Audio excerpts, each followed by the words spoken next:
YouTube channel. हमारा आज lecture number 6 है डिफरेंशियल इक्वेशन का। इससे लास्ट लेक्चर में lecture number 4 and lecture number 5 मिला के हमने formation of differential equation cover किया था। एंड लेक्चर नंबर 5 के लास्ट में कुछ 10-15 मिनट्स में हमने solution of differential equation discuss किया था, जिसमें हमने वेरिएबल सेपरेशन मेथड थोड़ा सा डिस्कस किया था। उसको अगर हम शुरू करें एंड आज हम उसके कुछ क्वेश्चंस करने वाले हैं, जिसकी हेल्प से आपके सारे जितने भी तरीके के क्वेश्चन आते हैं, जितने भी टाइप के क्वेश्चन आते हैं, वो सब आपके सॉल्व हो जाएंगे। आप अपनी एक्सरसाइज 9.1 इजीली सॉल्व कर पाओगे।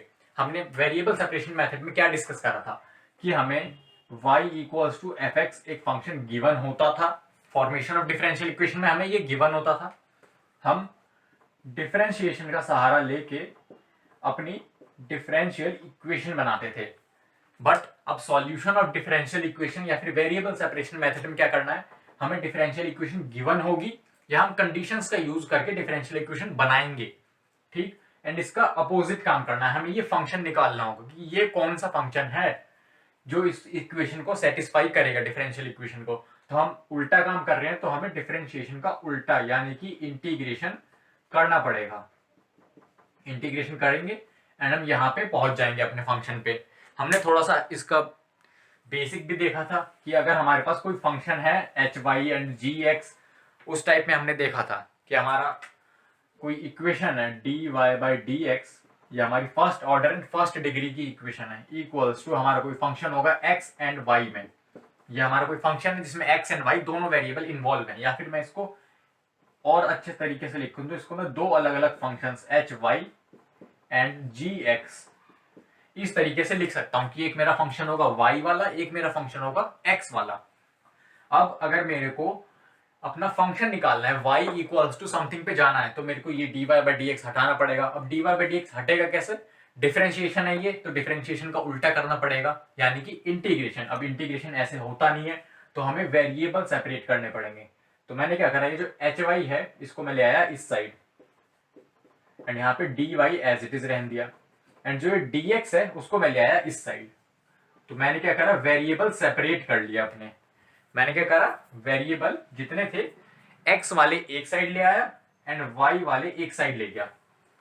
y वाले जो जितने भी वेरिएबल है उनको सेपरेट करके एक साइड ले गया एंड x वाले जितने भी वेरिएबल हैं उनको सेपरेट करके मैं एक साइड ले आया। अब इसके बाद अगर मैं इंटीग्रेट करूं तो मेरे को यहाँ पे कुछ पर्टिकुलर फंक्शन मिलेगा। लेट्स से यहाँ पे एच वाई मिल जाएगा। हमें y की टर्म्स में इंटीग्रेट कर रहे हैं, तो हमारा जो फाइनल आंसर आएगा वो भी y में आएगा।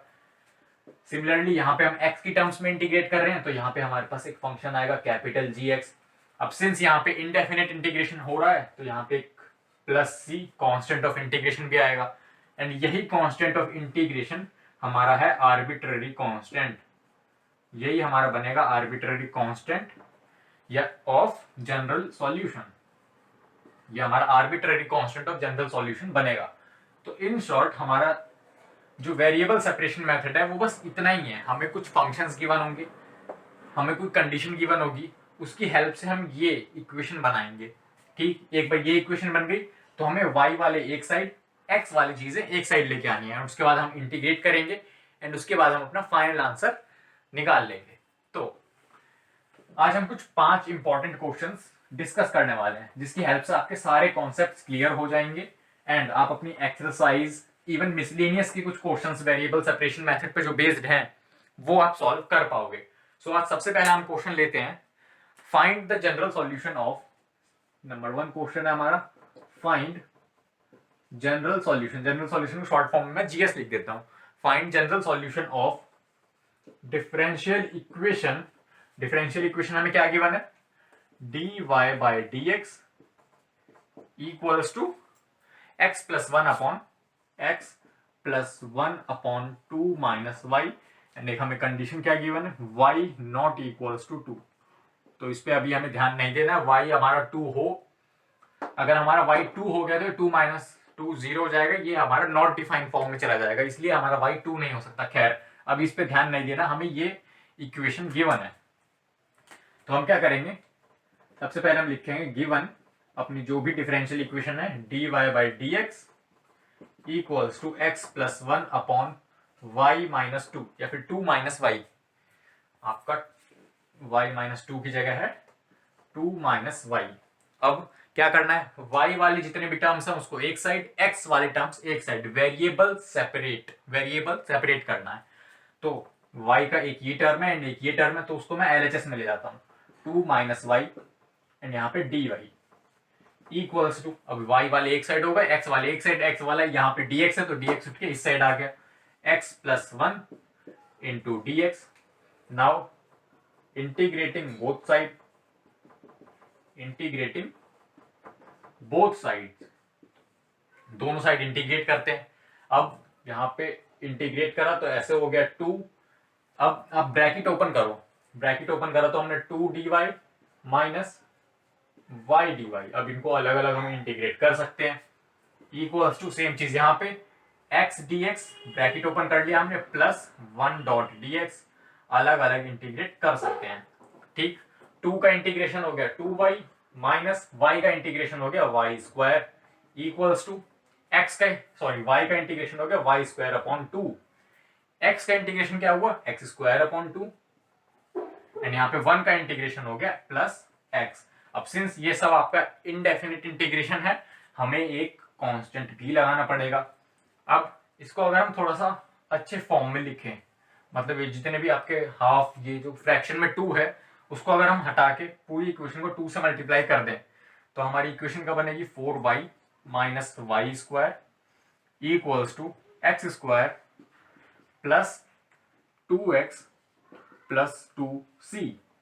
इसको थोड़ा सा और अच्छे वे में लिखें तो हम सारी चीजों को उस साइड ले जा सकते हैं, मीन्स एक्स स्क्वायर, या फिर इसको ही उठा के इस साइड ले आते हैं, x square plus y square plus 2x, ये इस साइड आके प्लस 2x, यहाँ पे आपका x आएगा प्लस 2x, इस साइड आके माइनस 4y एंड यहाँ पे आपका प्लस, हम इसको एक c1 कांस्टेंट बोल देते हैं। अब सिंस आपका c एक कांस्टेंट है तो हमारा जो 2 मल्टीप्लाइड बाई c वो भी हमारा एक कांस्टेंट होगा, तो उसको हमने c1 मान लिया, तो हमारा c1 इक्वल्स टू 0। ये हमारा जनरल सॉल्यूशन है इस पर्टिकुलर डिफरेंशियल इक्वेशन का।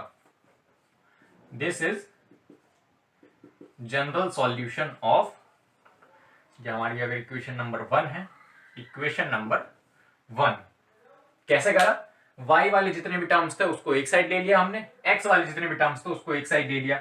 अब एक साइड लेने के बाद हमारे पास क्या ऑप्शन बचता है, डिफरेंशिएशन का उल्टा करना। डिफरेंशिएशन का उल्टा इंटीग्रेशन, तो इंटीग्रेटिंग बोथ साइड, दोनों साइड इंटीग्रेट करा, ब्रैकेट्स ओपन करे एंड हमारे पास इंटीग्रेशन का कांस्टेंट आ गया। अब एक एडवाइस ये कि जितने, अगर आपके पास y एंड x दोनों हैं तो आप ट्राई करना कि आपका y वेरिएबल जो है वो LHS में आ रहा है, y वेरिएबल आपका LHS में आ रहा है एंड जो ये प्लस c कांस्टेंट है वो आपका x के साथ आए, ये चीज आप ट्राई करना। ठीक, अगर नहीं हो पा रहा है तो ऐसा कोई हार्ड एंड फास्ट रूल नहीं है, बट यस आप ट्राई करना कि y आपका LHS में चला जाए, x आपका आ जाए RHS में। ठीक, सो अब हम अपने अगले क्वेश्चन की तरफ बढ़ते हैं।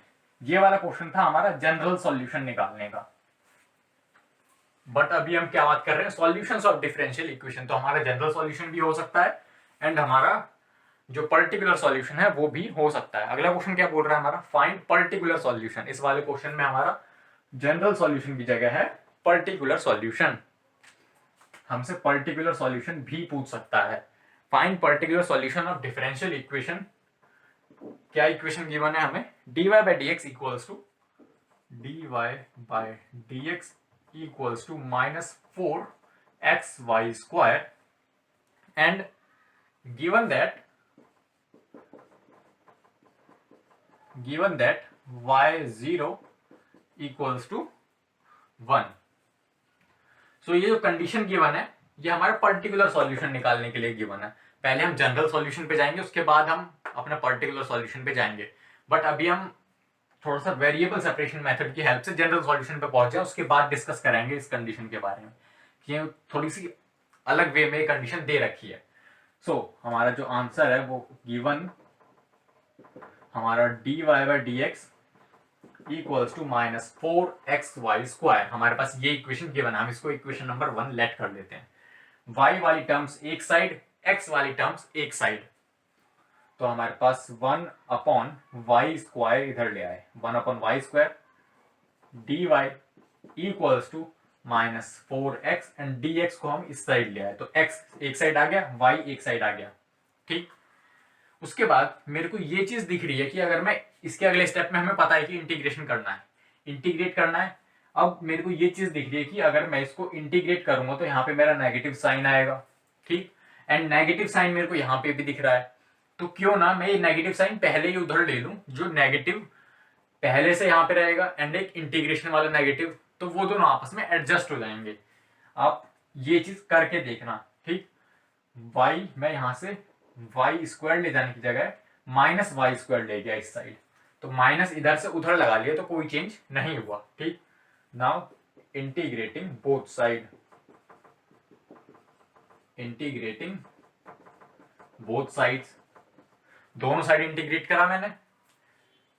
इंटीग्रेशन ऑफ 1/y², इधर माइनस dy इक्वल्स टू 4 आपका कांस्टेंट है बाहर, एंड x dx इंटीग्रेट करा तो आपको क्या मिला, 1/y² का इंटीग्रेशन क्या होता है, 1/y² का इंटीग्रेशन होता है आपका -1/y, तो माइनस ये एंड -1/y आपको मिला इंटीग्रेट करने के बाद, इक्वल्स टू 4 आपका as it is, and x का हो गया x² 2 प्लस c।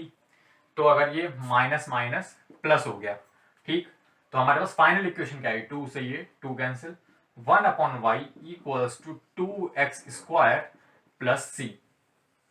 अभी हम यहाँ पे जनरल सॉल्यूशन पे पहुंचे हैं, जनरल सॉल्यूशन पे पहुंचे हैं। याद करो, general solution family of curves होता था एंड आपका पर्टिकुलर सॉल्यूशन होता था उस फैमिली में से कोई एक मेंबर। जनरल सॉल्यूशन हमारा फैमिली ऑफ कर्व्स होता था, मतलब बहुत सारे कर्व होते हैं, जितने भी आर्बिट्ररी कांस्टेंट की वैल्यू चेंज करते जाओ आपको अलग अलग कर्व मिलते जाएंगे। बट पर्टिकुलर सॉल्यूशन क्या होता था कि उसमें आर्बिट्ररी कांस्टेंट की जगह फिक्स्ड कांस्टेंट होते थे एंड फैमिली ऑफ कर्व्स की जगह उस फैमिली में से कोई एक मेंबर होता था पर्टिकुलर सॉल्यूशन में। तो सेम केस यहाँ पे अभी हमें जनरल सॉल्यूशन मिला है, मतलब ये एक फैमिली ऑफ कर्व्स है। ये पैराबोला की इक्वेशन लग रही है, ये पैराबोला की भी इक्वेशन नहीं है शायद, देखते हैं। अभी इसका ग्राफ तो हमें नहीं बनाना अभी, खैर ये हमारा जनरल सॉल्यूशन है। एंड अब ये कर्व बनेगा आपका, इवन फैमिली ऑफ कर्व बनेगा, मतलब कोई एक कर्व बनता जाएगा, फिर आप सी की अलग अलग वैल्यूज चेंज करोगे, आपको अलग अलग कर्व्स मिलते चले जाएंगे। आप सी को 1 रखो, 2 रखो, 3 रखो, आपको अलग अलग फैमिली ऑफ कर्व्स मिलेगी, मतलब बहुत सारे कर्व मिलेंगे। बट आपको एक चीज ये देखनी है कि आपको पर्टिकुलर सॉल्यूशन देखना है। पर्टिकुलर सॉल्यूशन क्या होता है, उस फैमिली ऑफ कर्व में से कोई एक आपका फैमिली मेंबर। ठीक है, तो यहां से ये चीज रब करते हैं एंड अब देखते हैं कि ये जो कंडीशन गिवन है इस पे आते हैं। कंडीशन क्या गिवन है, y0 इक्वल्स टू 1। तो इसको रीड कैसे करते हैं, सबसे पहले तो इसको रीड करना आना चाहिए क्योंकि थोड़ा अलग वे में दे रखा है। इसका मतलब ये है y equals to 1 when x equals to 0। ये आपकी x की वैल्यू गिवन है यहाँ पे। ठीक, इसको आपको रीड करना आना चाहिए, y equals to 0 when x equals to 0। अगर आपको ऐसे दिया हो y1 इक्वल्स टू 1, तो आपका y equals to 1 when x equals to 1, ये ब्रैकेट में आपको x की वैल्यू गिवन होगी हमेशा। तो इस तरह से आपको कंडीशंस रीड करना आना चाहिए कि आप कंडीशन रीड कैसे करनी है एंड उसकी हेल्प से आपको अपना क्वेश्चन कैसे सॉल्व करना है। So y equals to 1 when x equals to 0। अब इस कंडीशन को हम यहाँ पे पुट करेंगे। ये जो कंडीशन है ये एक आपका पासिंग पॉइंट दे दिया 0,1, हमारा कर्व पास हो रहा है इस पॉइंट से। अगर ये पासिंग पॉइंट है 0 x की वैल्यू y की वैल्यू 1, 0,1 पासिंग पॉइंट है उस कर्व के लिए। तो अगर ये पासिंग पॉइंट है तो ये हमारी इक्वेशन को, जो हमारी इक्वेशन है उसको सेटिस्फाई करना चाहिए। तो हम x की जगह डालेंगे 0, y की डालेंगे 1 एंड हम c की वैल्यू निकाल लेंगे। हमें आर्बिट्रेरी कांस्टेंट की पर्टिकुलर वैल्यू मिल जाएगी। y की जगह हमने डाला 1/y की जगह हमने डाला 1 equals to 2 multiplied by x की वैल्यू आपकी हो गई 0 प्लस c, तो हमारा c इक्वल्स टू हो गया 1। अब हम c की जगह यहाँ पे दोबारा से 1 डाल देते हैं, तो हमारे कर्व हो गया 1/y equals to 2x² plus c की जगह हमने डाल दिया 1। तो ये हो गया हमारा फाइनल आंसर। अब आप कुछ लोग बोलेंगे कि अगर वो माइनस साइन इस साइड होता तो आपका जो c है, जैसे हमने क्या करा था, थोड़ा सा रिकॉल करो, अभी जस्ट कुछ देर पहले हमने जब क्वेश्चन सॉल्व करा था तो मैंने dy बाई डी एक्स, यहाँ पे dy यहाँ पे था 1/y² equals to -4x dx। तो मैंने ये माइनस साइन इस साइड ले लिया था, ये मैंने माइनस साइन उस साइड ले लिया था। बट अब अगर आप इस साइड लेना चाहो, आरएचएस में माइनस साइन लेना चाहो, आपका तब भी सेम आंसर आएगा।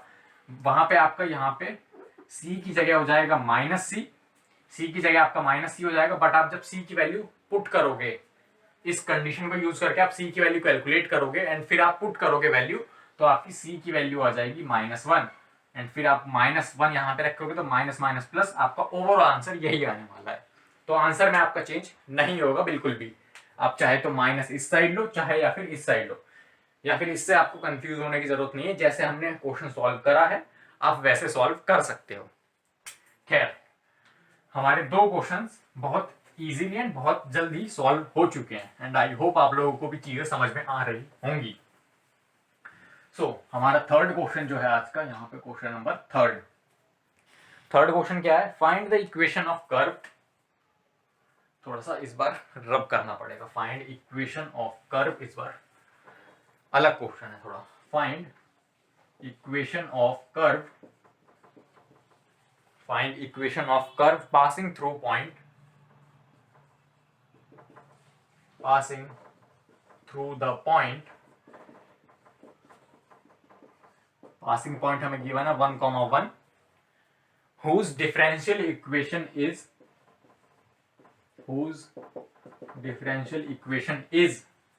क्या डिफरेंशियल इक्वेशन है, x dy equals to 2x² plus 1 into dx। अब देखो हमें वेरिएबल सेपरेट करने की जरूरत ही नहीं है, हमें पहले से ही वेरिएबल अलग अलग करके दिया गया है। बस यहाँ पे एक एक्स एक्स्ट्रा है, उस साइड हम इस साइड ले आएंगे, तो यहाँ पे ज्यादा मेहनत नहीं करनी। बट आपको ये जो ऊपर वाली लाइन है वो चीज आपको समझनी पड़ेगी। Find the equation of curve, find the equation of curve, हमें कर्व की इक्वेशन बतानी है जो इस पॉइंट से पास हो रहा है। ठीक, उसके बारे में हम बाद में डिस्कस करेंगे, पहले हम इंटीग्रेट वगैरह करके अपने जनरल सॉल्यूशन तक पहुंच जाते हैं। सो हमारा गिवन इक्वेशन है x dy इक्वल्स टू, यहाँ पे आपका 2x² प्लस 1 इंटू dx। हमारे पास ये इक्वेशन गिवन है एंड हम x से डिवाइड कर लेते हैं। पहले x को इस साइड ले आते हैं तो हमारा dy यहाँ पे बचेगा 1 इक्वल्स टू, x को पहले इससे डिवाइड करा तो 2x plus 1/x into dx। अब हम इंटीग्रेट कर देंगे, यहीं पे इंटीग्रेट कर देते हैं।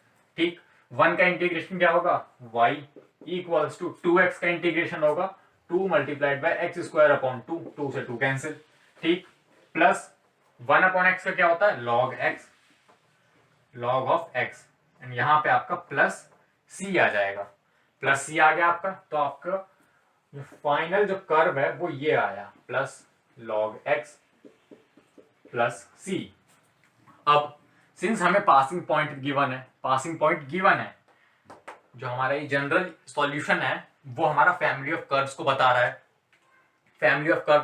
है, तो उसमें एक ऐसा कर्व भी होगा जो इस पॉइंट से पास हो रहा है। अगर वो इस पॉइंट से पास हो रहा है तो ये इस पर्टिकुलर इक्वेशन को सेटिस्फाई करेगा, तो उसमें हम वैल्यू रख के c की वैल्यू निकाल लेंगे।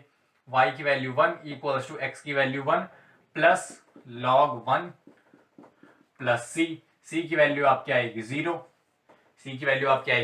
1 से 1 कैंसिल एंड log 1 आपका होता है 0।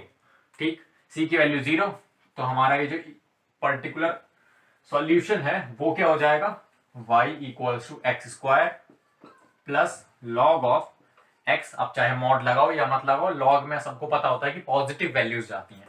ठीक, एंड यहाँ पे प्लस 0 लिखने की जरूरत है ही नहीं।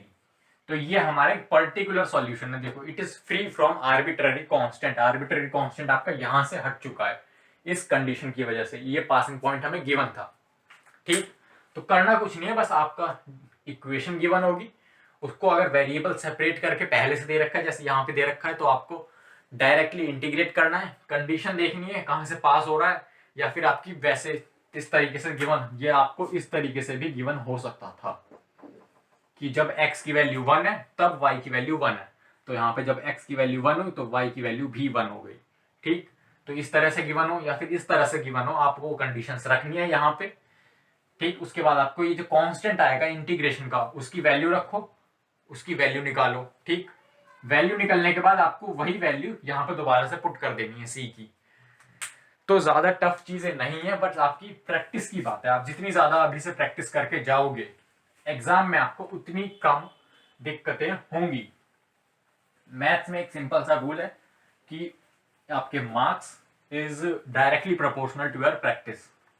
आप जितनी ज्यादा प्रैक्टिस करोगे उतने ज्यादा आपके मार्क्स आने वाले हैं एग्जाम में, ये बात आप लिख सकते हो कहीं भी।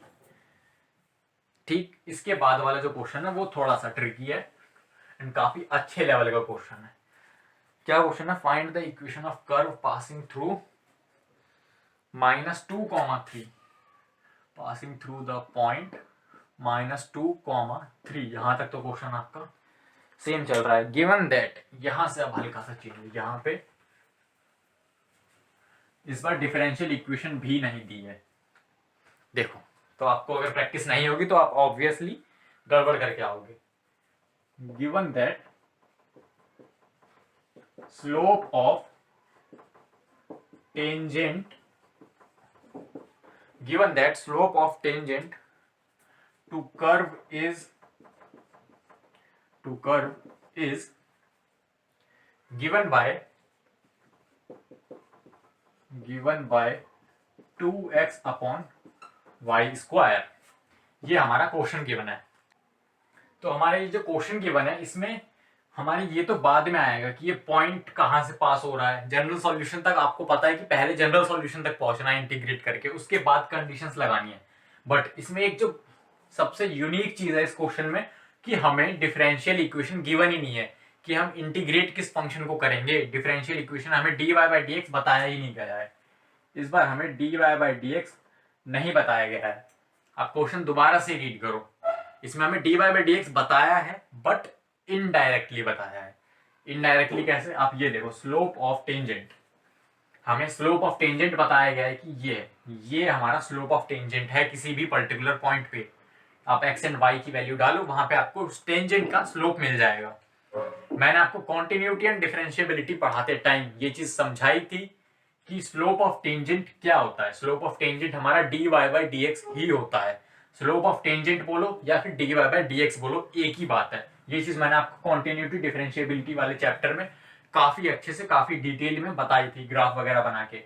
ठीक, तो dy by d x equals to हमारा इसके इक्वल होगा, तो 2x अपॉन वाई स्क्वायर। तो हमें अब डिफरेंशियल इक्वेशन मिल चुकी है, पासिंग पॉइंट हमारे पास है ही। तो ये हमारा लास्ट क्वेश्चन जैसा हो गया कि हमें पासिंग पॉइंट गिवन है, हमारे पास डिफरेंशियल इक्वेशन गिवन है। अब हम वेरिएबल सेपरेशन लगाएंगे, मेथड इंटीग्रेट करेंगे, जनरल सॉल्यूशन आएगा, पॉइंट्स रखेंगे, सी की वैल्यू आएगी, फिर सी की वैल्यू को हम दोबारा जनरल सॉल्यूशन में डाल देंगे, हमारा हो जाएगा पर्टिकुलर सॉल्यूशन। सो जल्दी से कर लेते हैं। Y square into d y, y एक साइड ले गए and 2 as it is x d x, यहीं पे हम इंटीग्रेट कर देंगे। वाई स्क्वायर का हो गया y cube upon 3, y cube upon 3 equals to 2 as it is x का हो गया एक्स स्क्वायर अपॉन 2, 2 से 2 कैंसिल, यहाँ पे प्लस सी। ठीक, तो हमारी इक्वेशन क्या हो गई? इक्वेशन हो गई y cube upon 3 equals to x square plus c, x square plus c. Passing point हमारा है -2, तो हमारा x equals to -2 and y equals to 3। ये चीज हम इसमें पुट करेंगे, ये हमारा जनरल सॉल्यूशन है। हमें पर्टिकुलर सॉल्यूशन पे जाना है। तो हमारा x की वैल्यू -2 का स्क्वायर 4 प्लस सी, y की वैल्यू 3, y की वैल्यू 3 रखी तो 27 आ जाएगा, 3 का क्यूब अपॉन 3, तो हमारा हो गया 9। तो हमारे यहां से c की वैल्यू क्या आ गई? c की वैल्यू 9 - 4 इज 5, तो हम 5 की वैल्यू यहाँ 5 यहाँ पे रख देंगे c की जगह। तो हमारा फंक्शन हो गया y cube upon 3 equals to x square plus 5। इसको या फिर थोड़ा और अच्छे फॉर्म में आप लिखना चाहो तो आप ऐसे लिख सकते हो, 3x square plus 15 raise to the power 1 upon 3। ठीक, मैंने 3 से मल्टीप्लाई करा एंड इस क्यूब को इधर लाके 1 अपॉन 3 बना दिया पावर का। तो इस टाइप के क्वेश्चन भी आपको देखने को मिल सकते हैं। अब एक ऐसा क्वेश्चन लेते हैं जिसमें आपका कुछ भी नहीं बताया गया, आपका स्लोप ऑफ टेंजेंट भी नहीं बताया गया है, आपका डिफरेंशियल इक्वेशन भी गिवन नहीं है। वो आप आज की वीडियो का लास्ट क्वेश्चन होगा एंड काफी इंपॉर्टेंट क्वेश्चन भी होगा। वो उसको अगर आप समझ गए, इस क्वेश्चन को समझ गए अगर आप, एंड जो इसके बाद क्वेश्चन है उसको समझ गए, तो आप ये समझ लो कि आपने वेरिएबल सेपरेशन मेथड अच्छे से आपको आ गया एंड अब आप कोई सा भी क्वेश्चन कर ले जाओगे। तो हमारा क्वेश्चन क्या है, इस बार हमारे पास एक केस स्टडी टाइप का क्वेश्चन है। ये हमारा आई थिंक 5th क्वेश्चन है। इन अ बैंक, एक बैंक है जिसमें प्रिंसिपल इंक्रीजेस, जिसमें आपका प्रिंसिपल जो वैल्यू होती है, principal value increases continuously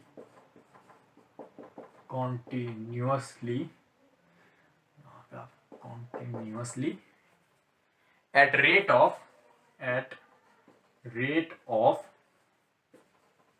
5% per year. 5% हर साल जो प्रिंसिपल वैल्यू है वो इंक्रीज हो जाती है। तो ये हमें बस एक इन जनरल स्टेटमेंट गिवन है। उसके बाद हमसे क्या पूछा गया है, in how many years ₹1000 will double itself.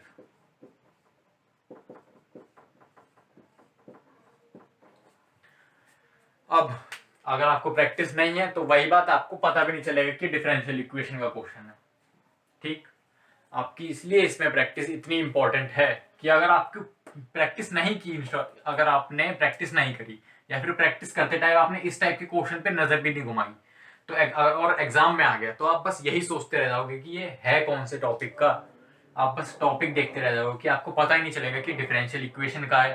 कभी कभी इसको आप उसका समझ लोगे, आप लीनियर प्रोबेबिलिटी, जो लीनियर प्रोग्रामिंग प्रॉब्लम्स एलपीपी वाला चैप्टर है उसका क्वेश्चन समझ लोगे। कई बच्चे इसको प्रोबेबिलिटी का क्वेश्चन समझ लेंगे। तो काफी कंफ्यूजन हो जाएगा अगर आपको टॉपिक्स नहीं पता होंगे कि कौन से टॉपिक से क्वेश्चन है। टॉपिक से क्वेश्चन कैसे पता चलेंगे, आप अगर एनसीईआरटी एक दो बार रिवाइज करोगे, प्रैक्टिस करोगे जितनी ज्यादा, उतनी ज्यादा आपको कॉन्फिडेंस बनता जाएगा। सो खैर, अब हम अपने सॉल्यूशन पे चलते हैं। हमें क्या गिवन है इस बार, ना हमें डिफरेंशियल इक्वेशन गिवन है, कुछ भी गिवन नहीं है, हमें बस दो नंबर्स गिवन है 1000 एंड 5%। बट अब हमें क्वेश्चन अच्छे से रीड करना पड़ेगा।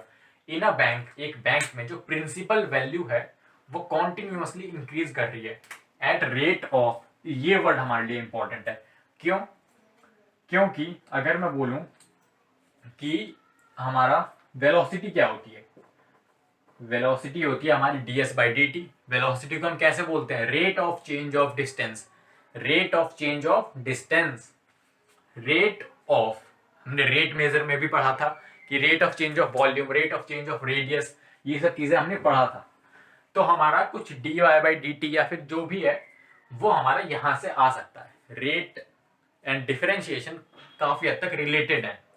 एंड 5% हर साल इंक्रीज हो रहा है। क्या इंक्रीज हो रहा है? 5% जो हमारा प्रिंसिपल वैल्यू, अगर हम प्रिंसिपल वैल्यू को पी लें तो हमारी 5% प्रिंसिपल वैल्यू इंक्रीज कर रही है। एंड ये क्या है, हमारा रेट ऑफ चेंज है। किस चीज का रेट ऑफ चेंज है? प्रिंसिपल वैल्यू इंक्रीज हो रही है तो ऑब्वियसली प्रिंसिपल वैल्यू का रेट ऑफ चेंज होगा,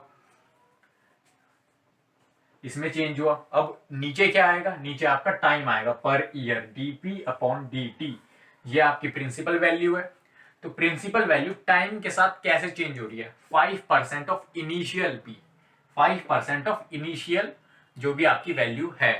ठीक, तो हमारा dp/dt तो ये आ गया। इसको अगर मैं थोड़ा सा और सिंप्लीफाइड वे में लिखूं तो dp/dt equals to 5/100 multiplied by p, यहां से कैंसिल हो गए 20 एंड हमारा dp/dt क्या आ गया, p/20। dp/dt मेरा आ गया p/20। अब मुझे क्या करना है, अब मुझे करना है इंटीग्रेट। अब क्योंकि मेरे पास एक डिफरेंशियल इक्वेशन नहीं है, वो बस वहां पे y की जगह p है एंड x की जगह t है, तो मेरे को अब इंटीग्रेट करना है। इंटीग्रेट कैसे करूंगा मैं, पहले वेरिएबल सेपरेट कर लेता हूं, यहां से कंटिन्यू करते हैं।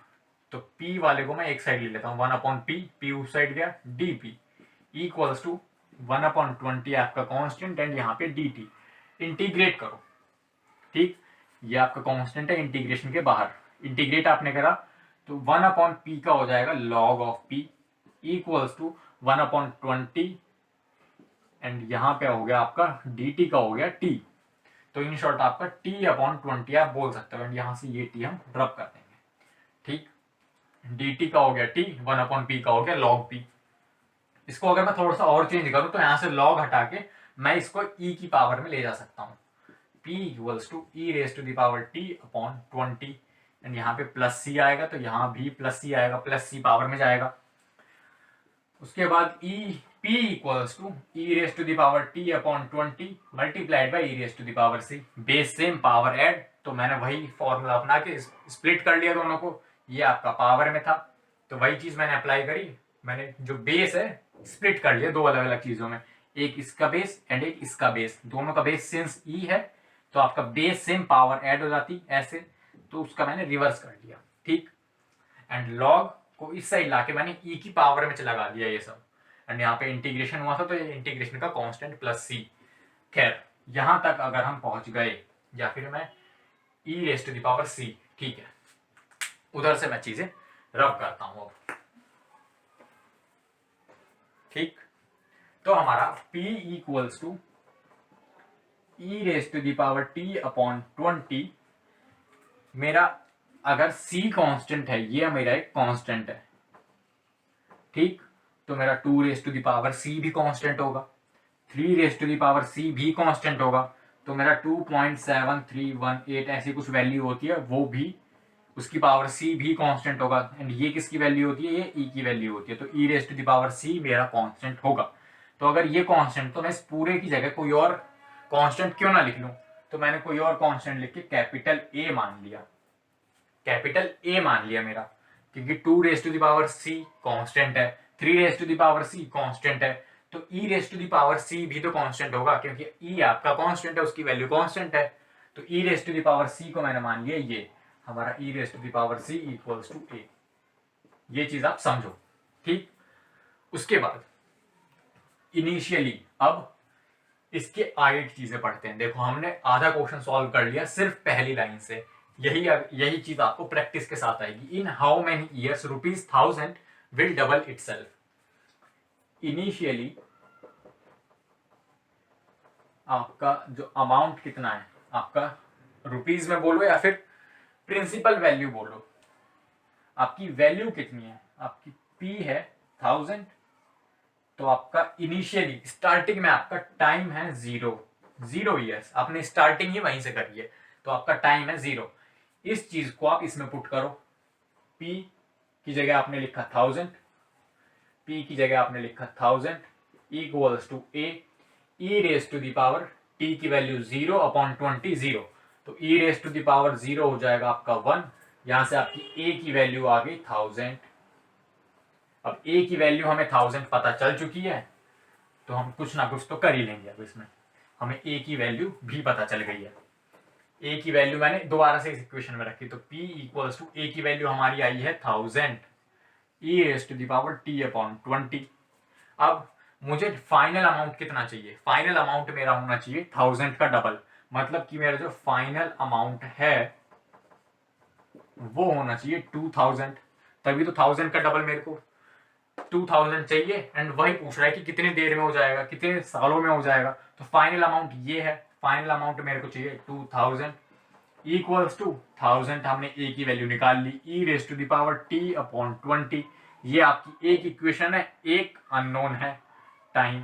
अब आप टाइम यहां से नहीं निकाल सकते, आप 1000 से 2000 यहाँ पे 2 बचेगा, 2 equals to e raise to the power t upon 20, दोनों साइड अगर मैं लॉग ले लूं, तो मैं अगर लॉग लूं तो यहाँ पे लॉग 2 हो जाएगा, एंड यहाँ पे लॉग लेते ही बेस में e, आपकी पावर आ जाएगी बाहर, एंड ये चीज आपकी हो जाएगी 1, ये चीज हो गई 1, एंड पावर आपकी t अपॉन 20 आ गई बाहर, ठीक।